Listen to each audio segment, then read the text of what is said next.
Bonjour à tous, Monsieur Hamza, votre professeur de chimie. Bienvenue à cette vidéo capsule exam sur comment est-ce qu'on peut calculer une grandeur thermodynamique, c'est-à-dire delta G, delta H ou bien delta S, et quelle formule il faut utiliser. Donc pour calculer des grandeurs thermodynamiques, il y a trois méthodes. La première méthode, c'est la loi de S. Et qu'est-ce qu'elle nous dit, la loi de S? Elle nous dit que delta X, c'est-à-dire ça peut être ou bien delta G, ou bien delta H, ou bien delta S, elle est égale à la somme de delta X des produits moins somme de delta X des réactifs. Donc si je parle de delta H, je dis c'est la somme de delta H de formation de produits moins somme de delta H de formation de réactifs. Si je parle de delta G, donc c'est la somme de delta G des produits moins somme delta G des réactifs. La deuxième méthode, on va utiliser la relation entre les trois lettres, moi je l'appelle comme ça. Donc on va dire en gros que delta G, elle est égale à delta H moins T delta S. Ici je vous rappelle que la température c'est toujours en Kelvin. La troisième méthode c'est le cycle thermochimique. Et donc, qu'est-ce qu'on a dit? Donc, l'enthalpie mise en jeu lors d'une réaction chimique ne dépend pas du chemin parcouru, elle ne dépend que de l'état initial et de l'état final. Donc ça, c'est le premier principe de la thermodynamique. Et donc, dans ce cas-là, je peux dire que delta X de cette réaction, elle est égale à quoi? À delta X1 plus delta X2. Donc, l'état initial et l'état final sont les mêmes si je prends ce chemin-là, ou bien si je prends le deuxième chemin, ou bien si je prends le deuxième chemin qui contient un intermédiaire. Donc, delta X, elle est égale à delta X1 plus delta X2. Donc, c'est parti pour des exemples. Donc, les exemples 1 et 2 concernent la réaction thermodynamique suivante se déroulant à 298 Kelvin dans un système fermé. Donc, c'est hyper important. Système fermé, c'est-à-dire échange de l'énergie, mais il ne change pas de la matière. Donc, on a la réaction 2SO2 plus O2 qui donne 2SO3 gaz. Et donc, il nous demande, parmi les propositions suivantes concernant cette réaction, lesquelles sont exactes. Donc, si on regarde un petit peu l'item A et l'item B, on voit quoi? Il nous demande que la delta H de formation de O2, une fois il dit qu'il est égal à moins 198 kJ mol moins 1. Item D, le delta H de formation de O2, il est égal à 0 kJ mol moins 1. Donc, comme on a dit dans le cours, donc O2 c'est un corps pur simple, et donc le delta H de formation d'un corps pur simple, elle est égale à 0. Donc ça, il ne faut jamais l'oublier. Item C, il s'agit de la réaction de formation de SO3. Regardez, par définition, c'est quoi la définition de la réaction de formation ou bien de delta H de formation? Donc je vous rappelle, c'est l'énergie nécessaire pour former un mol de produit à partir des corps purs simples pris dans leur état le plus stable. Déjà ici on forme 2 mols et déjà SO2 et O2 ne sont pas les corps purs simples des constituants de SO3. L'état le plus stable de soufre, on sait très bien que c'est le soufre solide et l'état le plus stable de O3 c'est le O2 gaz. Donc l'item C est faux.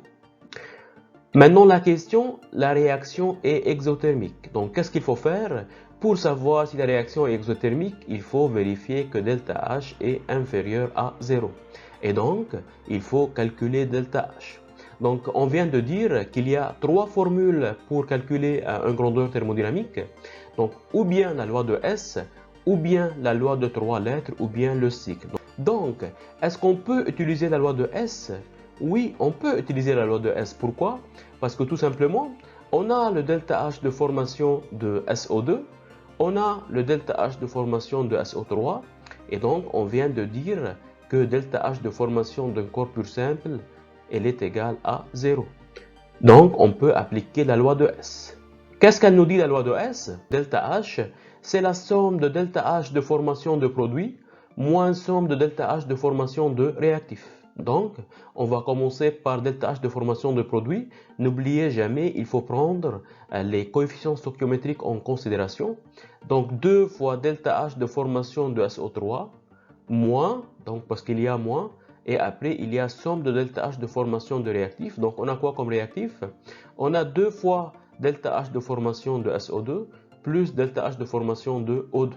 Donc maintenant, j'ai remplacé chaque terme par sa valeur et j'ai remplacé delta H de formation de O2 par 0 parce qu'on a dit que c'est un corps pur simple et donc on obtient au final moins 192 kJ par mol. Et donc, la réaction est exothermique parce que delta H est négatif.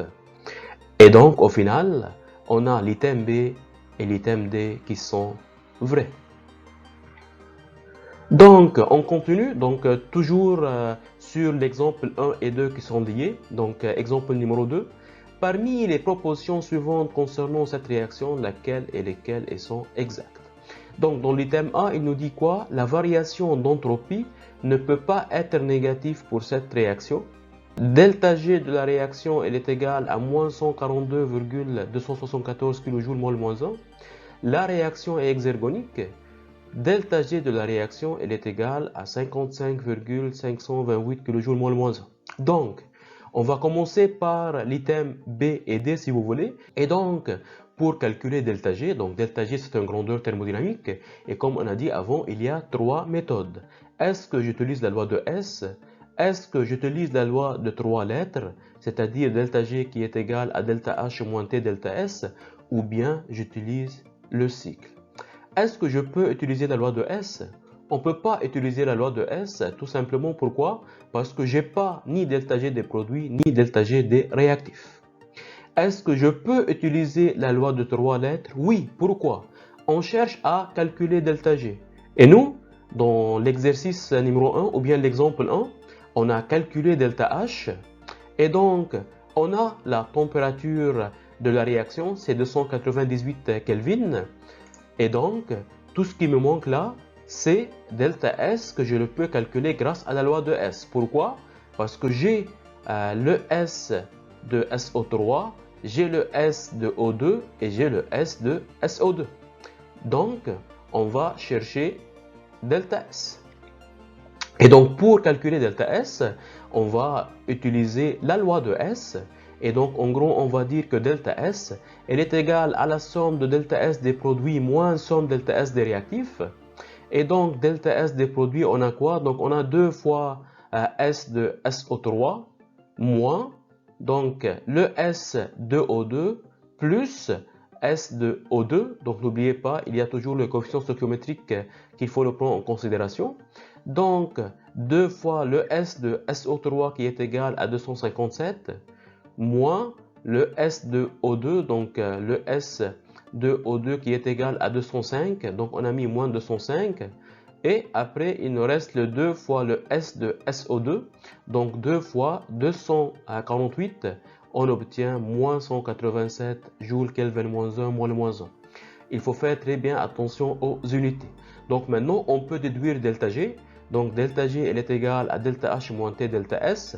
Donc elle est égale à moins 198 moins la température qui est donnée dans l'énoncé qui est égale à 298 Kelvin fois delta S. Donc delta S on vient de la calculer, donc moins 187, mais faites attention, ici delta H en kilojoules et ici delta S en joules, donc il faut faire la conversion en kilojoules, donc il faut multiplier par 10 à la puissance moins 3 et donc on obtient moins 142,274 kJ mol moins 1. Et donc maintenant je peux dire que delta G de la réaction elle est égale à moins 142,25, donc l'item B est vrai et la réaction est exergonique, donc c'est encore vrai. Maintenant, question numéro 3, donc ça c'est VIP. Donc, calculer la valeur de l'énergie de la liaison SH, énergie SH dans la molécule de sulfure d'hydrogène H2S. Donc, n'oubliez pas H2S, la formule développée c'est HSH. Donc, elle contient deux liaisons SH. Donc, il nous donne quoi? Le delta H de formation de H2S à l'état gazeux. Il nous donne l'énergie de la liaison HH qui est égale à moins 436. Donc c'est bien énergie de liaison et pas énergie de dissociation parce que la valeur est négative. Et il nous donne la valeur de delta H de sublimation de l'atome de soufre. Et je vous rappelle, la sublimation c'est le passage de l'état solide à l'état gazeux. La question ici, parmi les propositions suivantes, laquelle est exacte? Donc on va voir c'est quoi la valeur de l'énergie de la liaison SH. La question qui se pose ici, qu'est-ce qu'il faut utiliser? Est-ce qu'il faut utiliser la loi de S? Est-ce qu'il faut utiliser la loi de 3 lettres ou bien il faut faire un cycle thermodynamique? Donc vous voyez, toujours le cycle, ce n'est pas ma priorité. Je commence, est-ce que je peux utiliser la loi de S? Déjà, on n'a pas ni une réaction chimique, ni si vous voulez, delta H de formation de produits, ni des réactifs. Et donc, je ne peux pas utiliser la loi de S. Est-ce que je peux utiliser la loi de 3 lettres? Là aussi, j'ai un grand problème. Je n'ai pas ni delta G, je n'ai pas delta H et je n'ai pas encore delta S.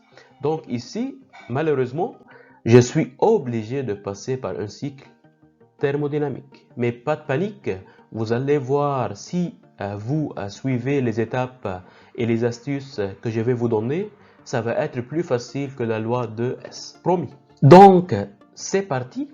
Comment est-ce qu'on va établir un cycle thermodynamique? Donc, il faut suivre ces étapes. Si vous voulez vraiment déjà écrire le bon cycle et que vous avez appris des calculs logiques et cohérents, et surtout avoir les bons résultats à la fin. Donc, première chose à faire, il faut écrire la réaction de formation de notre molécule. Après, on va établir des changements d'état nécessaires. Et donc, il va certainement falloir casser des liaisons et reformer de nouvelles liaisons pour former notre molécule. Donc, c'est parti, on va prendre tout ça étape par étape. Donc, la première chose à faire, il faut écrire la réaction de formation. Donc ici, j'ai la molécule que je cherche à former H2S. Donc, je prends les éléments qui constituent ma molécule dans leur état le plus stable. Donc, l'état le plus stable de l'hydrogène, c'est H2 à l'état gazeux. Et l'état le plus stable de soufre, c'est le soufre à l'état solide. Donc, j'ai écrit H2 à l'état gazeux puis soufre à l'état solide. Donc, cette réaction, c'est bien la réaction de formation. Donc, ici, j'ai delta H avec le petit f pour dire qu'on a delta H de formation. Et donc, ensuite, la deuxième étape, on va faire un changement d'état. Pourquoi est-ce qu'on va devoir un changement d'état? Parce que tout simplement, parce que ici, mon soufre est à l'état solide, sauf qu'à la fin, dans ma molécule qui est à l'état gazeux, donc il va falloir bien, à un moment donné, de faire un changement d'état. Et effectivement, il nous a donné le delta H de sublimation. Donc, j'obtiens bien mon soufre à l'état gazeux. Et donc, maintenant, est-ce que je dois casser des liaisons? Et oui, je dois casser des liaisons. Pourquoi? Parce que j'ai ici une liaison hydrogène-hydrogène, sauf que dans ma molécule de sulfure d'hydrogène, je n'ai pas de liaison hydrogène-hydrogène, mais des liaisons SH. Donc, il faut bien casser la liaison hydrogène-hydrogène pour avoir deux hydrogènes à l'état gazeux qui vont ensuite s'associer avec le soufre à l'état gazeux pour former la molécule H2S.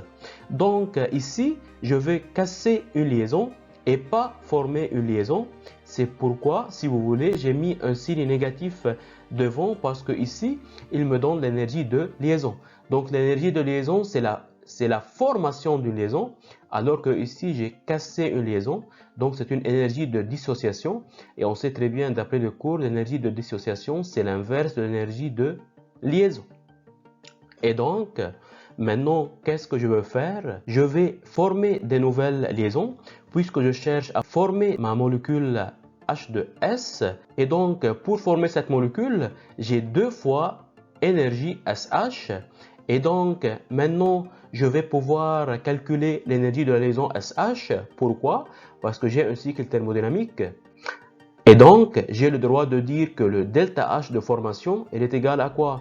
Elle est égale à la moins énergie de la liaison HH plus delta H de sublimation plus 2 fois l'énergie de la liaison SH.